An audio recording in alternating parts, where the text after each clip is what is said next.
The crystal chamber deep within the abandoned Zephyrian temple hummed with an energy that had not stirred for millennia. High Archivist Veltar pressed his six-fingered hand against the glowing surface, feeling the ancient power pulse beneath his pale blue skin. The prophecy stones around him began to glow brighter, casting eerie shadows across the hieroglyphs that covered every surface of the sacred chamber. "The signs are clear," whispered his assistant, Krina, her voice trembling with a mixture of fear and excitement. "The alignment of the 7 star systems, the awakening of the dormant temples across 12 worlds, the strange energy readings from the Outer Rim territories. It all points to one conclusion." Veltar nodded gravely, his large black eyes reflecting the pulsing light of the prophecy stones. For 3,000 years, his people had been the keepers of the ancient knowledge, guardians of the warnings left behind by the first ones who had vanished from the galaxy long before any current civilization had achieved spaceflight. The Zephyrians had built their entire society around protecting and interpreting these ancient prophecies, waiting for the day when the signs would appear. "Read it again," Veltar commanded, though he had memorized every word of the dreaded prophecy centuries ago during his training as an archivist. Krina approached the central pillar where the most ancient of the prophecy stones rested. The crystalline surface glowed brighter as she drew near, and the hieroglyphs seemed to shift and dance before settling into the familiar, terrifying pattern. Her voice echoed through the chamber as she recited the words that had haunted the Zephyrian people for generations. "When the 7 stars align and the dormant temples wake, when the void between galaxies grows thin and the ancient paths open once more, beware the coming of the single terror. They who walk on 2 legs yet tower over mountains, they who speak with one voice yet command the very stars themselves. Born from a world of endless conflict, forged in the fires of their own making, they shall emerge from the darkness between worlds to bring either salvation or destruction to all who draw breath." The crystal pulsed more intensely as Krina continued. "The single terror knows no fear, for they have looked into the abyss of their own nature and emerged stronger. They build with one hand and destroy with the other, creating wonders beyond imagination while wielding power that could unmake reality itself. When they come, the wise shall kneel, the proud shall fall, and the galaxy shall tremble before the terror of their unity." Veltar closed his eyes, feeling the weight of responsibility crushing down upon him like the gravity of a collapsing star. His people had always assumed the prophecy spoke of some cosmic horror, perhaps the return of the dark entities that had supposedly driven the first ones from existence. Never had they imagined it might refer to an actual species, a race of beings that could somehow embody the concept of terror itself. "The energy signatures," he said quietly. "Show me the reports from our monitoring stations again." Krina activated a holographic display that materialized above the central stone. The 3-dimensional star map showed the current galaxy, with dozens of blinking lights indicating Zephyrian observation posts scattered across the spiral arms. In the past few months, nearly every station had reported the same phenomenon: massive energy discharges originating from a previously unknown region of space, signatures unlike anything in their databases. "The patterns are consistent with advanced propulsion systems," Krina explained, manipulating the display to focus on the anomalous readings. "But the energy outputs are far beyond what any known civilization could produce. Our most conservative estimates suggest these signatures could only come from vessels the size of small moons, powered by technologies that seem to violate several fundamental laws of physics." Veltar studied the data with growing unease. The energy signatures were moving in a coordinated pattern, spreading out from their point of origin like the expanding wave front of an explosion. Whatever was creating these readings was not only incredibly advanced but was clearly engaged in some kind of systematic exploration or expansion. "Have any of our deep space monitoring stations made visual contact?" he asked. 3 stations have reported brief glimpses of objects moving at impossible speeds, Krina replied, calling up additional data streams. "The images are unclear, but they show structures that don't match any known ship designs. Geometric patterns that seem almost organic, hull materials that appear to shift and change even as we observe them. And the size. Veltar, some of these objects are larger than our capital ships." The High Archivist felt a chill run down his spine. The Zephyrians possessed some of the most advanced technology in the known galaxy, inherited from millennia of studying and reverse engineering the artifacts left behind by the first ones. Their capital ships were massive constructs capable of housing entire cities, armed with weapons that could crack planets and powered by controlled miniature stars. The thought that these mysterious objects might dwarf even those magnificent vessels was almost incomprehensible. "We must contact the Galactic Council immediately," Veltar declared. If the prophecy is truly beginning to unfold, all civilizations must be warned. I've already sent preliminary reports to our representatives on the council, Krina said. But, you know how they regard our prophecies. Most species view our warnings as primitive superstition, remnants of an obsolete belief system that has no place in modern galactic society. Veltar's expression darkened. The young races that dominated the current Galactic Council had little patience for the wisdom of the ancients. Humans had never heard of the Zephyrians or their prophecies. The Vorthan Empire dismissed their warnings as the desperate attempts of a declining civilization to maintain relevance. The Silicon Commonwealth viewed all biological species as inherently irrational and, therefore, unreliable sources of information. They will listen when the evidence becomes undeniable, Veltar said with more confidence than he felt. Prepare detailed reports on all the energy readings, compile every image and sensor reading our stations have collected. And begin activating the emergency protocols. Krina's eyes widened.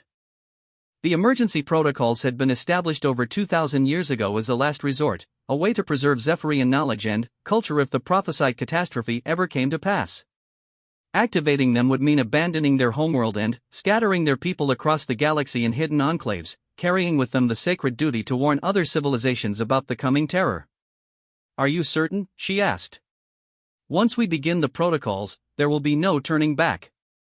Our entire way of life will change forever. Look at the data, Veltar replied, gesturing toward the holographic display. The energy signatures are growing stronger with each passing day. Whatever is coming, it moves with purpose and incredible speed. We may have months, perhaps weeks, before it reaches the inhabited systems of the inner galaxy. As if summoned by his words, the crystal chamber suddenly erupted with blinding light. Every prophecy stone activated simultaneously, their combined radiance forcing both Zephyrians to shield their eyes. When the intensity finally dimmed enough for them to see, they found themselves staring at a new holographic display that had appeared unbidden above the central altar. The image showed a star system unlike any in their databases, with planets arranged in impossible orbital patterns around a star that seemed to burn with every color of the spectrum simultaneously. But it was not the system itself that made both archivists gasp in terror. It was the massive structures surrounding each world, constructs so enormous they dwarfed the planets themselves, connected by streams of energy that pulsed like the arteries of some cosmic organism. The source, Krina whispered, her voice barely audible above the humming of the activated stones. The prophecy speaks of the source, the place where the single terror was born. Veltar nodded slowly, his mind racing as he tried to process the implications of what they were seeing. The prophecy had always been vague about the origins of the terror that would emerge from darkness, but this image suggested something far more complex than they had ever imagined. This was not the birthplace of some mindless cosmic horror. This was evidence of a civilization so advanced that it had reshaped reality itself to suit its needs. Send word to every Zephyrian outpost in the galaxy, he commanded. Tell them to begin immediate evacuation procedures. And contact our allies in the council, those few who still respect our wisdom. They need to know what we've discovered. What about the other prophecies? Krina asked, her voice shaking. The ones that speak of what comes after the arrival of the single terror? Veltar was quiet for a long moment, remembering the darker passages of the ancient texts. The prophecies spoke of a great testing, a trial that would determine the fate of every living being in the galaxy. Some interpretations suggested that the single terror would judge each civilization based on criteria beyond mortal understanding. Others implied that the terror itself was merely the herald of something even more incomprehensible. One crisis at a time, he said finally. First, we must survive the coming of the terror itself. Then, we can worry about what follows. The crystal chamber continued to pulse with ancient power as the two Zephyrians worked frantically to prepare their people for the greatest challenge their civilization had ever faced.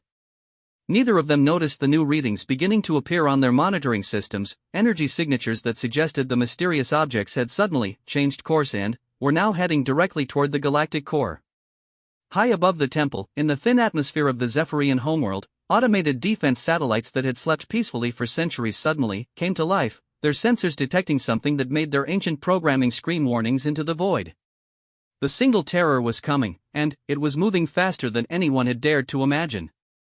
In the depths of space between star systems, long-range reconnaissance probes that had been drifting silently for millennia suddenly activated their emergency transmitters, broadcasting frantic signals toward their homeworlds.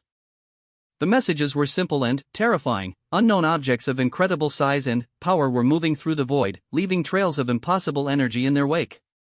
And, on the outer rim of the galaxy, where the darkness between stars was deepest and most complete, something vast and terrible was indeed stirring.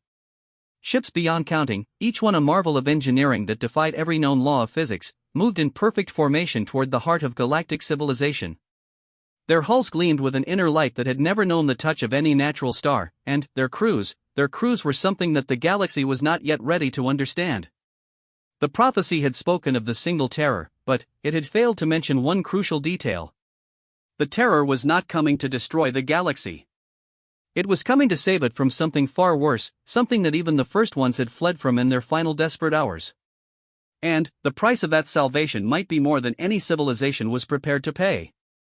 Deep in the temple, Veltar felt the weight of destiny settling upon his shoulders like a shroud. The ancient knowledge his people had guarded for so long was finally going to be put to the ultimate test. He only hoped they would prove worthy of the trust the first ones had placed in them, and that their warnings would not fall upon deaf ears. The galaxy was about to discover what it truly meant to face the unknown, and nothing would ever be the same again. Captain Elena Vasquez stood on the bridge of the UES Endeavour, watching the swirling colors of hyperspace through the reinforced viewport. The massive human dreadnought cut through the dimensional barriers between normal space and the quantum foam with elegant precision, its experimental jump drive allowing it to cover distances that would have taken conventional ships months to traverse. Jump completion in 30 seconds, Captain, announced Lieutenant Commander Chen from the navigation station. His fingers danced across holographic controls, fine-tuning their emergence coordinates with the precision that had made him one of the finest navigators in the United Earth Space Force. Elena nodded, feeling the familiar tension that came with every long-range jump into unexplored space. The Endeavour was the flagship of humanity's first major deep space exploration fleet, equipped with technologies that represented the pinnacle of human achievement. Fusion reactors that could power entire cities, weapons systems capable of cracking asteroids, and defensive shields that could deflect the radiation of dying stars. Yet for all their advanced technology, humans were still newcomers to galactic civilization, barely 2 centuries removed from their first tentative steps beyond their home solar system. Emergence in 10 seconds, Chen announced. All stations report ready. The hyperspace tunnel collapsed around them with a flash of brilliant light, and, suddenly, the Endeavour was floating in normal space, surrounded by a spectacular view of the galactic core. Thousands of stars blazed in the darkness, their combined light painting cosmic dust clouds in shades of gold and crimson that no human eyes had ever seen before. Sensor sweep complete, reported Chief Science Officer Dr. Sarah Kim from her station. We're approximately 47 light-years from the nearest inhabited system. Long-range sensors are detecting multiple artificial energy signatures throughout this region of space. Elena frowned as she studied the readouts appearing on her command display. The energy signatures were unlike anything in Earth's databases, showing power outputs that seemed impossible even by human standards. More troubling was their distribution pattern. The signatures formed a rough sphere around the local star cluster, as if something was systematically monitoring or defending the entire region. Any sign of ships or space stations? She asked. Negative on visual contact, but the energy patterns suggest large-scale construction or manufacturing operations, Dr. Kim replied. Captain, some of these readings are off the charts. Whatever's generating them has access to power sources we can't even classify. Elena was about to order a closer investigation when the communications station suddenly erupted with activity. Lieutenant Torres looked up from his console with an expression of confusion and alarm. Captain, I'm receiving transmissions on multiple frequencies. They're not directed at us specifically, but someone out there is broadcasting in over 300 different languages and communication protocols. Put it on speakers, Elena ordered. The bridge filled with a cacophony of voices, each speaking in different languages but all carrying the same urgent tone. Elena could pick out a few familiar words in languages Earth's xenolinguistics teams had catalogued, but most of the transmissions were completely alien. Computer, run translation protocols on the incoming signals, she commanded. The ship's AI began processing the transmissions, and, within moments a synthesized voice filled the bridge, warning to all vessels in this sector. Unknown ships of massive size and unprecedented technology have been detected approaching the galactic core. All civilizations are advised to implement emergency protocols and prepare for possible contact with hostile forces. The Galactic Council has declared a state of emergency and is coordinating evacuation efforts for vulnerable worlds. Elena felt a chill run down her spine. The human exploration fleet had been traveling toward the galactic core for nearly 6 months, following energy readings that suggested the presence of advanced civilizations. They had hoped to make peaceful contact and, perhaps, establish trade relationships. The idea that their journey might have put them in the path of some galactic catastrophe was deeply unsettling. Dr. Kim, can you determine the source of these transmissions? The science officer worked frantically at her console, cross-referencing the signal strengths and transmission patterns. The broadcasts are coming from multiple sources throughout this sector, Captain. It looks like an organized warning network, probably maintained by the local galactic government. And the unknown ships they're warning about? Dr. Kim's expression grew even more troubled. Based on the energy signatures we detected earlier, I think we might be looking at them right now. Elena's blood ran cold. Explain. The power readings we've been picking up, the ones that seemed impossibly large? If those are indeed coming from ships, then we're talking about vessels that are several orders of magnitude larger and more powerful than anything humanity has ever built. The energy output from just one of them would be enough to power Earth's entire civilization for centuries. The implications hit Elena like a physical blow. Humanity had always assumed they were reasonably advanced compared to other galactic civilizations. Their technology was sophisticated, their ships were fast and well-armed, and their expansion into space had been remarkably rapid. But if the readings Dr. Kim was showing her were accurate, then humans might be little more than insects compared to whatever was generating those signatures. Captain, interrupted Lieutenant Torres from communications, I'm detecting a priority transmission specifically addressed to any human vessels in this sector. Elena's surprise was evident. Human vessels? How would anyone out here even know about humanity? Unknown, ma'am. The transmission is coming from coordinates approximately 12 light-years from our current position. Should I put it through? Elena hesitated for a moment, weighing the risks. They were alone in unexplored space, surrounded by evidence of technologies beyond their comprehension, and now someone or something was specifically trying to contact them. But curiosity and duty won out over caution. Put it through. The voice that filled the bridge was unmistakably alien, with harmonics and tonal qualities that no human throat could produce. Yet the words were in perfect English, spoken with an accent that seemed strangely familiar. Human vessel Endeavor, this is High Archivist Veltar of the Zephyrian Preservation Fleet.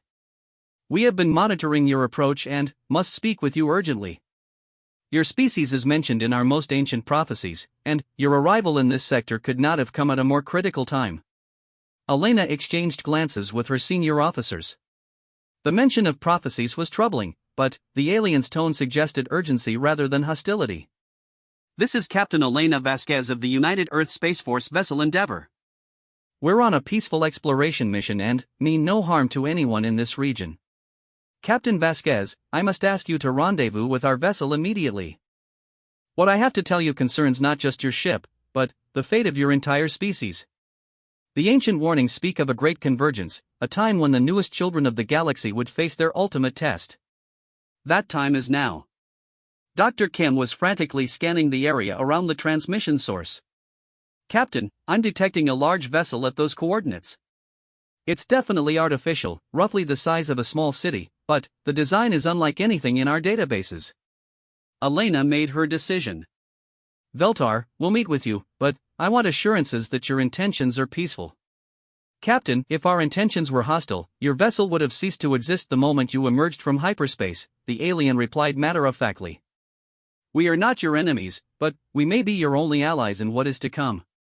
The transmission ended, leaving the bridge in uncomfortable silence. Elena stared at the star-filled viewport, trying to process everything that had happened in the past few minutes. Humanity had come to the galactic core seeking knowledge and new friendships. Instead, they had stumbled into what appeared to be a galaxy-wide crisis. Mr. Chen, set course for the coordinates provided by the Zephyrian vessel. Maximum safe speed. Aye, Captain. As the Endeavour began moving toward its rendezvous, Elena couldn't shake the feeling that they were approaching a turning point not just for their mission, but for humanity itself. The aliens' words about prophecies and tests echoed in her mind, raising questions she wasn't sure she wanted answered. Dr. Kim, what do you know about prophecies in galactic culture? The science officer looked up from her station with a puzzled expression.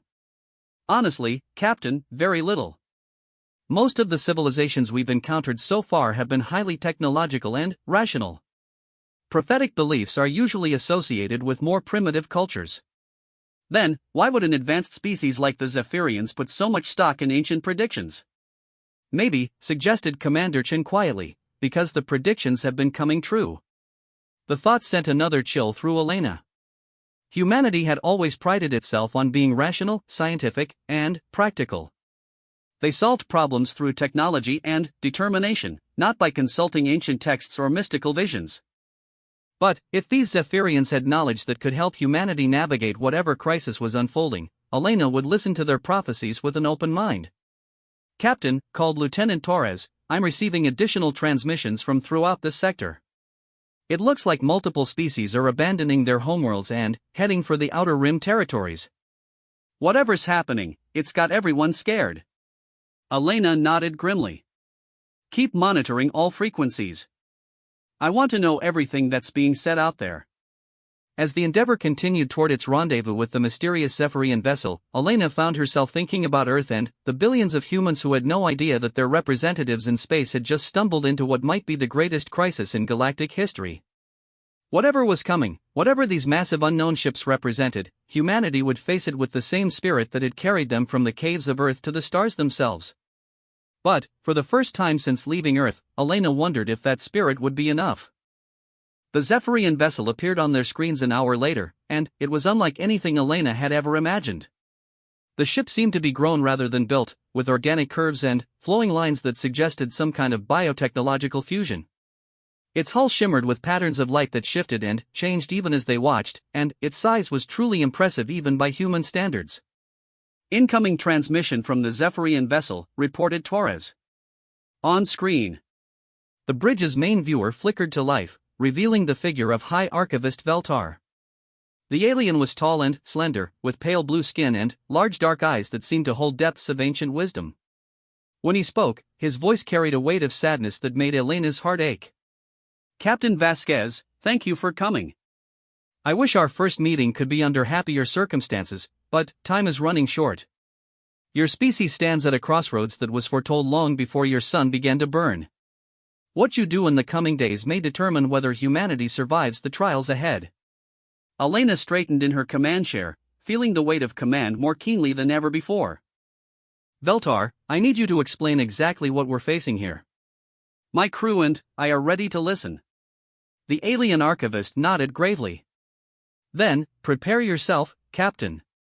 The story I must tell you will challenge everything your species believes about its place in the galaxy.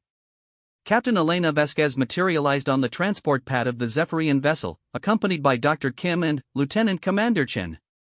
The interior of the ship was as organic and flowing as its exterior, with walls that seemed to pulse gently with bioluminescent patterns. The air had a strange quality to it, feeling somehow alive and charged with energy that made the human's skin tingle. High Archivist Veltar stood waiting for them, his tall frame draped in robes that shifted color as he moved. Behind him stood several other Zephyrians, their large dark eyes studying the humans with a mixture of curiosity and concern. Welcome aboard the Memory Keeper, Veltar said, his voice carrying harmonics that seemed to resonate in the ship's living walls. I apologize for the urgency of our meeting, but events are moving faster than even our most dire predictions suggested. Elena looked around the chamber they had entered, noting the crystalline formations that grew from the walls and ceiling like technological coral. Your ship is remarkable, Veltar. I've never seen anything like it. The Memory Keeper is more than just a vessel, the Zephyrian explained as he led them through corridors that seemed to reshape themselves to accommodate their passage. It is a living repository of knowledge, grown from the same biotechnological seeds that the first ones left behind when they departed this galaxy. Every surface you see contains millions of years of accumulated wisdom. They entered a vast chamber filled with floating holographic displays, each one showing different star systems and streams of data that moved too quickly for human eyes to follow. At the center of the room stood a massive crystalline structure that pulsed with the same rhythm as a heartbeat. This is the archive core, Veltar explained. It contains every prophecy, every warning, every scrap of knowledge that my people have gathered about the coming crisis. And, at its heart lies the most important prediction of all, the prophecy of the single terror. Dr. Kim stepped closer to examine one of the floating displays. The energy readings we detected earlier, the massive ships that have everyone fleeing their homeworlds. Are those what your prophecy calls the single terror? Veltar's expression grew grim. Yes and no, Dr. Kim. The ships themselves are merely the heralds, the advance scouts of something far greater. The true single terror is not a fleet or an armada. It is an entire civilization, a species that has transcended the normal limitations of biological existence. Elena felt her stomach drop. You're talking about the humans, aren't you? Your prophecy is about my species. Captain Vasquez, Veltar said gently, I know this is difficult to accept, but, yes. The ancient texts describe the single terror as a race that emerges from a world of endless conflict, forged in the fires of their own making. A species that knows no fear because they have looked into the abyss of their own nature and emerged stronger. Does this not describe humanity? Chen shook his head vigorously. That's impossible. Humans aren't some galactic terror. We're explorers, scientists, philosophers. Yes, we've had our wars, but we've learned to move beyond them. Have you? Asked another Zephyrian who had approached their group. This one wore different robes, marked with symbols that seemed to shift and change as Elena watched them. I am Krina, apprentice to the High Archivist. Tell me, how many conflicts is your species currently engaged in? How many weapons of mass destruction do you maintain? How many times has humanity come to the brink of destroying itself? Elena opened her mouth to protest, but found she couldn't immediately answer. Earth was at peace, but that peace was maintained by the constant threat of devastating weapons.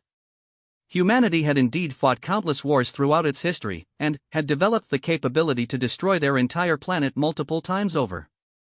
Your confusion is understandable, Veltar continued. The prophecy does not describe humans as evil or malevolent.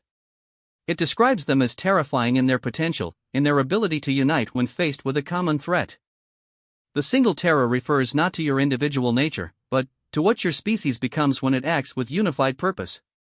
Dr. Kim was studying the holographic displays more intently. These energy readings, the massive ships that have everyone so frightened. You're saying those are human vessels? They are, Veltar confirmed. But, not from your current timeline. Captain Vasquez, how much do you know about temporal mechanics and parallel dimensional theory? Elena exchanged glances with her officers.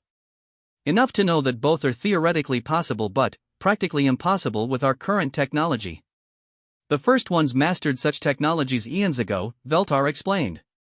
They discovered that time is not linear but circular, that events ripple both forward and backward through the dimensional barriers. What your sensors detected were ships from humanity's future, vessels created by the civilization your species will eventually become. The implications hit Elena like a physical blow. You're telling me that those massive ships, the ones that have the entire galaxy fleeing in terror, are from Earth's future? From one possible future, Veltar corrected. The prophecies speak of multiple timeline branches, different paths that humanity might take. In some futures, your species becomes a force for peace and enlightenment, shepherding younger civilizations to greatness. In others. He paused, his expression darkening. In others, humanity becomes something far more terrible than any cosmic horror the galaxy has ever faced. Krina activated one of the floating displays, showing what appeared to be a star system with planets arranged in impossible orbital patterns. This is what our deep space monitors detected several months ago. A solar system that exists outside normal spacetime, accessible only through dimensional rifts that should not be possible to create or maintain. Elena stared at the display in fascination and growing horror. The system looked artificial, as if someone had taken a natural star and rebuilt it according to their own specifications. The planets orbited in perfect mathematical precision, and massive structures connected them in a web of energy that pulsed with unimaginable power. The source system, Veltar said quietly. The place where these future humans have built their civilization. Our estimates suggest that the energy output of this single system exceeds that of the entire Galactic Council combined. But why are they here? Chen asked. What do they want? That, said Veltar, is the question that determines the fate of every living being in this galaxy. The prophecies suggest several possibilities, but they all center around a single event, a great trial that will test every civilization's right to exist. Dr. Kim looked up from the display she had been studying. A trial? What kind of trial? The ancient texts are unclear on the specifics, Krina admitted.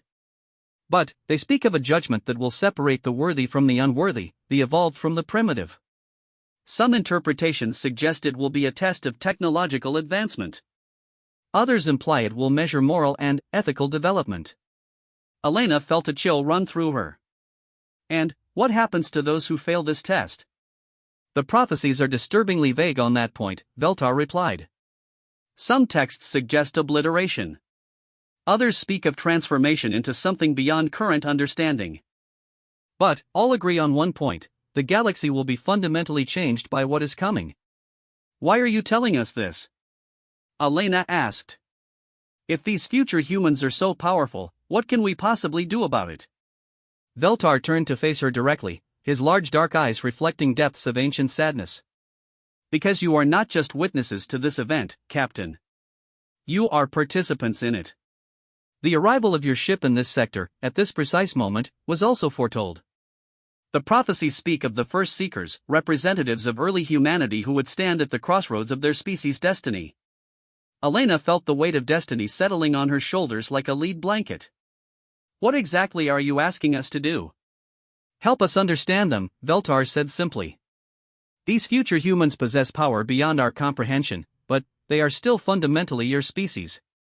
You know how humans think, how they make decisions, what drives them to action. That knowledge might be the key to communicating with them, to understanding their true intentions. And if their intentions are hostile? Then, we will need every advantage we can get, Krina said grimly. The combined fleets of every civilization in the galaxy would be like insects compared to the power they wield. Our only hope lies in understanding them well enough to either negotiate or... She left the sentence hanging. Dr. Kim was studying another display that showed tactical projections and fleet movements. These evacuation patterns, the way everyone is fleeing toward the outer rim. How long do we have before these future humans reach the core systems? Our best estimates suggest days, perhaps a week at most, Veltar replied. They move through space in ways that defy our understanding of physics. Distance seems to mean nothing to them. Elena made her decision with the swift certainty that had made her one of humanity's most respected starship commanders. Veltar, I need to contact Earth immediately. My superiors need to know what we've discovered here. I had hoped you would say that, the Zephyrian replied. But, I must warn you that communication across such vast distances will be impossible using your current technology. We have quantum entanglement communicators, Chen said. They should be able to reach Earth instantaneously regardless of distance. Under normal circumstances, yes, Veltar agreed. But, the presence of these future humans is creating dimensional distortions that interfere with quantum communication. However, the Memory Keeper possesses communication systems inherited from the first ones. We can establish contact with your homeworld, but there is a risk. What kind of risk? Using such advanced communication technology will create energy signatures that the future humans will undoubtedly detect. They will know that we are here, and they will know that we are working together. Elena weighed the options carefully. If they maintained communication silence, they might avoid detection but would leave Earth completely unprepared for what was coming. If they sent a warning, they would reveal their presence but might give humanity a chance to respond to the crisis. Do it, she said firmly. Whatever these future humans are planning, Earth deserves a chance to prepare for it. Veltar nodded approvingly. I had hoped you would choose courage over caution. Very well, we will send your message to Earth. But, we must also prepare for the consequences of that choice.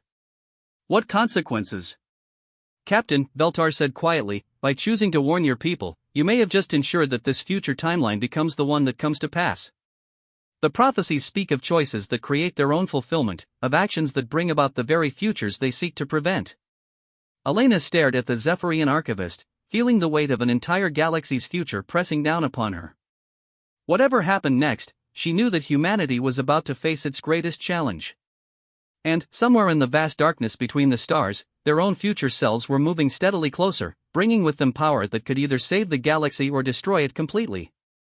The choice of which future would unfold now rested in the hands of a single human starship captain, standing in an alien archive chamber, surrounded by prophecies that spoke of terror and transformation on a cosmic scale. The communication chamber aboard the memory keeper hummed with energies that made the human's hair stand on end. Captain Elena Vasquez stood before a crystalline communication array that seemed to exist partially outside normal space, its surfaces reflecting images of distant worlds and star systems that couldn't possibly be visible from their current location. High Archivist Veltar worked at controls that appeared to be grown from the ship itself, his six-fingered hands dancing across surfaces that responded to his touch by changing color and configuration. "The quantum temporal communication matrix is stabilizing," he announced. "We should be able to establish contact with your Earth within moments." Dr. Ken watched the process with scientific fascination. "The energy patterns you're using, they're unlike anything in our physics textbooks.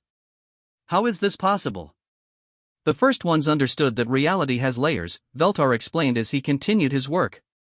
"What you call space and time are merely the most visible layer. Beneath them lie dimensional substrates that allow for instantaneous communication across any distance. The price, however, is that such communications can be detected by anyone with sufficiently advanced technology." Elena felt her stomach tighten. "Including these future humans?" "Especially them," Krina confirmed from her position at a monitoring station. "Captain, the moment we open this channel, they will know exactly where we are and that we are working together." "Are you prepared for that consequence?" Elena looked at the crystalline array, knowing that her next words might change the course of galactic history. "Do it!" The chamber filled with blinding light as the communication system activated, and, suddenly, Elena found herself looking at a holographic projection of Admiral Sarah Chen, Director of Earth's Deep Space Command. The Admiral's image flickered slightly, but her expression of surprise and concern was clearly visible. "Captain Vasquez? Elena, where the hell are you? We lost contact with the Endeavour over 3 days ago." "Admiral, I'm approximately 47 light-years from the galactic core, aboard an alien vessel." "Ma'am, I have critical information that affects the security of Earth and possibly all human colonies." Admiral Chen's expression grew even more serious. "Go ahead, Captain. This channel is encrypted and secure." Elena took a deep breath, knowing that her next words would sound like the ravings of a madman. "Admiral, we've made contact with an ancient civilization called the Zephyrians. They possess prophecies that specifically mention humanity, and those prophecies are coming true. There are massive ships approaching the galactic core, ships that appear to be from humanity's own future." The silence from Earth stretched for several seconds before Admiral Chen responded. "Captain, I need you to repeat that. Did you say ships from humanity's future?" "Yes, ma'am. The Zephyrians have detected energy signatures that suggest vessels larger than anything we've ever imagined, powered by technologies that seem to violate the laws of physics. And, according to their ancient prophecies, these ships are crewed by future humans." Admiral Chen's image flickered as she turned to speak with someone off-screen. When she faced the camera again, her expression was grim. "Elena, I need you to know that we've been detecting unusual energy readings in our outer system sensors for the past week. Deep space monitoring stations have reported objects moving at impossible speeds, but we haven't been able to get clear images or readings." Elena felt a chill run through her. "Admiral, these future humans aren't just approaching the galactic core. They're already spreading throughout the galaxy. The Zephyrians believe that humanity is about to face some kind of test or trial that will determine our species' future." "What kind of test?" Admiral Chen demanded. Veltar stepped into the communication field, his tall figure causing Admiral Chen to start in surprise. "Admiral Chen, I am High Archivist Veltar of the Zephyrian Preservation Fleet. The prophecies speak of a great trial that will separate the worthy from the unworthy among galactic civilizations. Your species stands at a crossroads that was foretold before your sun began to burn." Admiral Chen stared at the alien archivist for several moments before responding. "And you believe these prophecies are accurate?" "Admiral," Elena interjected, "everything they've predicted so far has been precisely correct. the energy signatures, the timing, even our arrival in this sector. I know it sounds impossible, but we need to take their warnings seriously. What exactly are you asking me to do, Captain? Veltar answered before Elena could speak. Admiral Chen, we need your species to prepare for contact with these future humans. But, more than that, we need Earth's help in determining their true intentions. You know how humans think, how they make decisions. That knowledge might be the key to understanding what they plan to do with the rest of the galaxy. Admiral Chen was quiet for a long moment, clearly struggling to process everything she was hearing. Veltar, if these are really humans from our future, why would they be seen as a threat by other civilizations? Because they possess power on a scale that defies imagination, Krina said, stepping into the communication field. A single one of their vessels generates more energy than our entire civilization. They have reshaped reality itself to serve their purposes. To the rest of the galaxy, they appear to be gods walking among mortals. But, they're still human, Elena added. That has to count for something. Does it? Veltar asked quietly. Captain, tell me, if humanity possessed the power to reshape the galaxy according to its will, what would your species do with that power? Elena opened her mouth to answer, then stopped. It was a question that went to the very heart of human nature, and she wasn't sure she liked the implications of any honest answer. Admiral Chen's voice cut through the silence. Captain Vasquez, I'm ordering an immediate recall of all deep space exploration fleets. If these future humans are as powerful as you suggest, I want our people as close to Earth as possible. Admiral, that might not be enough, Elena warned. According to the Zephyrians, these beings can cross galactic distances in days or hours. If they want to reach Earth, our current fleet positions won't stop them. Then, what do you suggest? Veltar activated additional displays that showed the current positions of the mysterious ships throughout the galaxy. Admiral Chen, the future humans appear to be conducting some form of systematic survey or evaluation. They're visiting key systems throughout the galactic core, but they haven't made direct contact with any civilization yet. What are they looking for? Admiral Chen asked. We believe they're gathering information, Krina explained. Studying the current state of galactic civilization, perhaps determining which species have progressed far enough to be worthy of preservation. Elena felt her blood run cold. Preservation? Are you suggesting they plan to destroy civilizations that don't meet their standards? The prophecies are unclear on specifics, Veltar admitted. But, they speak of a great winnowing, a separation of the evolved from the primitive. Some civilizations will be elevated to new heights of existence. Others will simply cease to be. Admiral Chan's image flickered as Earth's communication systems strained to maintain the connection across impossible distances. How long do we have before they reach Sol system? Based on their current movement patterns, perhaps 2 weeks, Veltar estimated. But, they could arrive much sooner if they choose to alter their approach. Admiral, Elena said urgently, there's something else you need to know. The Zephyrians believe that our presence here, our decision to warn Earth, might actually be part of the prophecy itself. We may have just triggered the events that bring about this future timeline. Admiral Chen was quiet for several seconds before responding. Captain, are you suggesting that by trying to prevent this future, we're actually causing it to happen? It's possible, Veltar confirmed. Temporal mechanics are incredibly complex, and actions taken to prevent a future often become the very causes that bring it about. But, we believe there may be another possibility. Explain. The prophecies speak of multiple potential timelines, Krina said. The future humans that are approaching us represent only one possible version of your species' development. By making contact with them directly, you might be able to influence which timeline ultimately becomes reality. Elena stared at the Zephyrian apprentice. You're suggesting we should try to communicate with these future humans directly? It may be your only chance to determine their intentions and, perhaps influence their decisions, Veltar confirmed. But, I must warn you that such contact would be incredibly dangerous. These beings possess power that could destroy your ship without effort, and their motives remain completely unknown. Admiral Chen's voice carried a note of grim determination. Captain Vasquez, I'm authorizing you to work with the Zephyrians to establish contact with these future humans. But, Elena, I want you to remember that you're not just representing yourself or even the crew of the Endeavor. You're representing all of humanity. Elena nodded, feeling the weight of that responsibility settling on her shoulders. Understood, Admiral. I won't let our species down. I know you won't, Admiral Chen replied. And, Elena? Be careful out there. If these really are humans from our future, they'll know things about us that we don't even know about ourselves. The communication ended, leaving Elena standing in the crystalline chamber surrounded by alien technology and ancient prophecies. Around her, the Zephyrians worked frantically to prepare for what might be the most important first contact in galactic history. Captain, Veltar said quietly, there is one more thing you should know about the prophecies. What's that? They speak of a choice that the first seekers must make, a decision that will echo through time itself and determine the fate of every living being in the galaxy. That choice, Captain Vasquez, will fall to you. Elena stared at the alien archivist, realizing that she had moved far beyond being a simple explorer or military officer. She was now standing at the crossroads of cosmic destiny, and the decisions she made in the coming hours might determine whether humanity became the savior or destroyer of galactic civilization.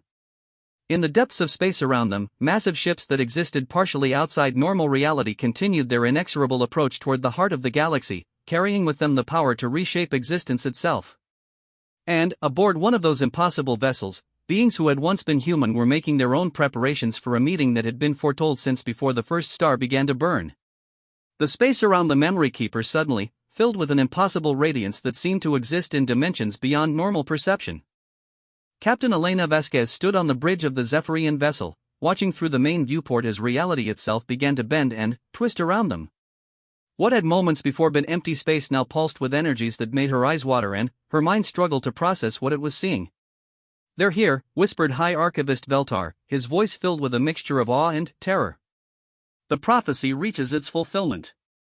Through the brilliant chaos of distorted spacetime, a shape began to emerge. It was vast beyond comprehension, a structure that seemed to exist in multiple dimensions simultaneously. As Elena watched, her mind tried desperately to make sense of what she was seeing. The object appeared to be a ship, but it was larger than some moons, its hull composed of materials that shifted and flowed like liquid metal while maintaining perfect structural integrity. Sensors are going crazy, reported Dr. Kim from her position at the Zephyrian equivalent of a science station. The energy readings are off any scale we can measure. Whatever that thing is powered by, it's generating more energy than a star. The massive vessel moved with impossible grace, its approach creating ripples in spacetime that the memory keeper's sensors detected as gravitational waves. But, as it drew closer, Elena began to make out details that made her breath catch in her throat. Despite its alien construction and impossible size, there were elements of the design that seemed somehow familiar. The hull configuration, she said slowly, those structural patterns. They're based on human shipbuilding principles, just scaled up beyond anything we've ever imagined. Veltar nodded grimly. The prophecies spoke truly. These are indeed vessels of human construction, but built by a version of your species that has transcended every limitation that currently constrains you. As the ship settled into a stable position relative to the memory keeper, Elena could see that its surface was covered in geometric patterns that pulsed with inner light. The patterns seemed to shift and change as she watched, creating an almost hypnotic effect that suggested intelligence behind the design. Incoming transmission, announced Lieutenant Torres from the communications station. It's coming directly from that massive ship. Put it through, Elena ordered, her voice steady despite the fear coursing through her veins. The bridge's main screen flickered to life, revealing a figure that made Elena's heart stop. The being on the screen was unmistakably human in basic form, but transformed in ways that defied easy description. Taller and more graceful than any human Elena had ever seen, with skin that seemed to glow with an inner light and eyes that held depths of knowledge that no mortal mind could contain. When the figure spoke, its voice carried harmonics that seemed to resonate in multiple dimensions. Greetings, Elena Vasquez, Captain of the United Earth vessel Endeavor. I am Sovereign Marcus Chan, representative of the Terran Collective of the 47th Millennium. We have been expecting you. Elena felt her world tilt on its axis. The resemblance to Lieutenant Commander Chen was unmistakable, despite the otherworldly transformation. You're related to one of my officers? In a manner of speaking, Sovereign Chen replied with what might have been a smile. Time is not linear, Captain Vasquez. The Marcus Chen who serves aboard your ship and I share certain quantum resonances that link us across the millennia. You might say we are echoes of the same essential pattern. The prophecies, Veltar stepped forward, his voice carrying centuries of accumulated reverence. Ancient One, the texts speak of a great trial, a testing that will determine the fate of all civilizations. Has that time finally come? The Sovereign turned his attention to the Zephyrian archivist, and, for a moment his expression softened with something that might have been sympathy. High Archivist Veltar, your people have served as faithful guardians of the ancient knowledge for millions of years. Yes, the time of testing has indeed arrived, but perhaps not in the way your prophecies suggested. What do you mean? Elena demanded. Are you here to judge us? To determine which species deserve to survive? We are here, the Sovereign replied calmly, to save the galaxy from something far worse than any mere judgment. Captain, are you familiar with the concept of the Great Filter? Dr. Kim stepped forward, her scientific training overriding her fear. It's a theoretical concept in astrobiology. The idea that there's some universal barrier that prevents civilizations from advancing beyond a certain point, which explains why the galaxy isn't filled with ancient, advanced species. The theory is correct, Sovereign Chen confirmed. But, the filter is not a natural phenomenon. It is a deliberate construct, created by entities that exist outside normal spacetime. They monitor the development of galactic civilizations and destroy any that show the potential to threaten their dominance. Elena felt her blood run cold. You're saying there's something out there that's been systematically destroying advanced civilizations? For billions of years, the Sovereign confirmed. The first ones, the civilization that the Zephyrians remember so reverently, were not the first to be eliminated. They were merely the most recent before humanity began its expansion into space. Veltar's large eyes widened in horror. The Devourers from the dark spaces. The prophecies speak of them as myths, legends from the dawn of time. Not myths, the Sovereign said grimly. They are very real, and they have been dormant for the past million years, waiting for the next civilization to develop sufficient technology to pose a threat. That civilization is humanity. Elena stared at the screen in disbelief. So you're here to protect us? To help us fight these Devourers?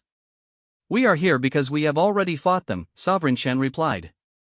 In our timeline, humanity faced the Devourers in the 23rd century and barely survived. The cost was substantial. Earth was destroyed, along with most of human civilization. The survivors were forced to rebuild from nothing, using knowledge gained from studying Devourer technology. But, you won, Dr. Kim said hopefully. We survived, the Sovereign corrected. The Devourers were not destroyed, merely driven back to their dark spaces between dimensions. They will return, again and again, until either they succeed in cleansing the galaxy of threatening life forms, or until a civilization finally develops the power to destroy them completely. Elena began to understand the magnitude of what she was hearing. And, you believe humanity can become that civilization? Humanity already has become that civilization, the Sovereign said with quiet pride. The vessels you see before you, the technologies we now possess, the transformation my people have undergone, all of it was developed in preparation for the final confrontation with the Devourers. Then, why come back? Elena asked. Why travel through time to this moment? Because our victory in the original timeline came at too high a cost, the Sovereign explained, his expression growing sad. Trillions died in the First War. Entire species were wiped out while we struggled to develop the weapons and defenses necessary to fight the Devourers. We have returned to this point in time to change that outcome. Veltar stepped closer to the screen. You seek to prevent the deaths of those who would otherwise perish in the First War. We seek to prepare the galaxy for what is coming, Sovereign Chen confirmed. To share our knowledge and technology with allied civilizations so that when the Devourers arrive, we will be ready for them.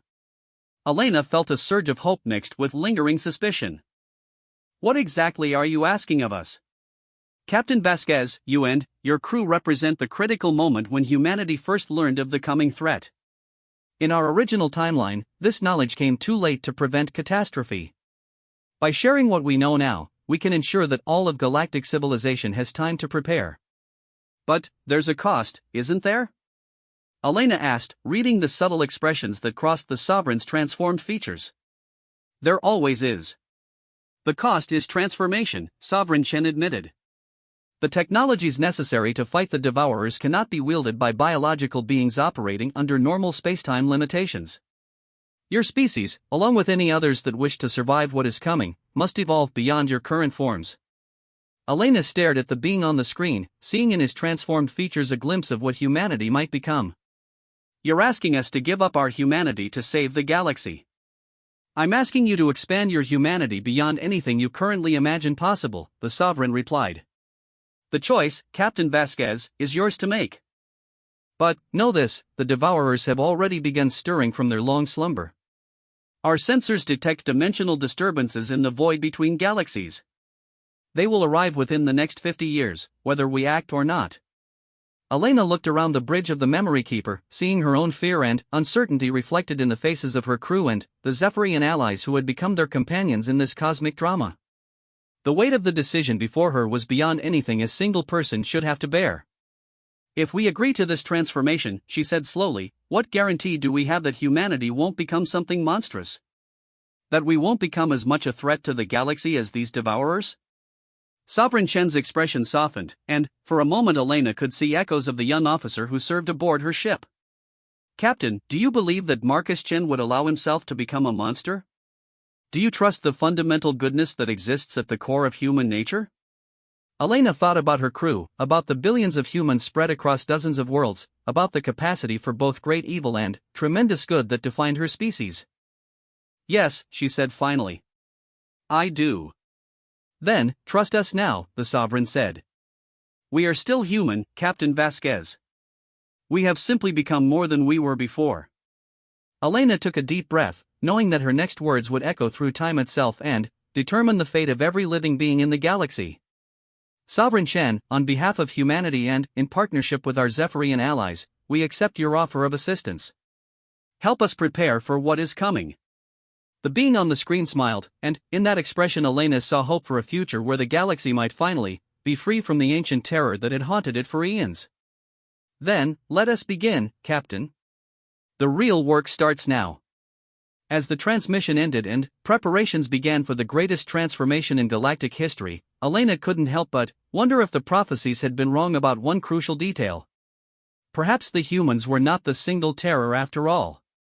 Perhaps they were the single hope that the galaxy had been waiting for since the first stars began to burn. Outside the Memory Keeper, more vessels began emerging from the dimensional rifts, each one carrying technologies and knowledge that would reshape the very nature of existence itself. The age of the old galaxy was ending, but the age of something far greater was about to begin.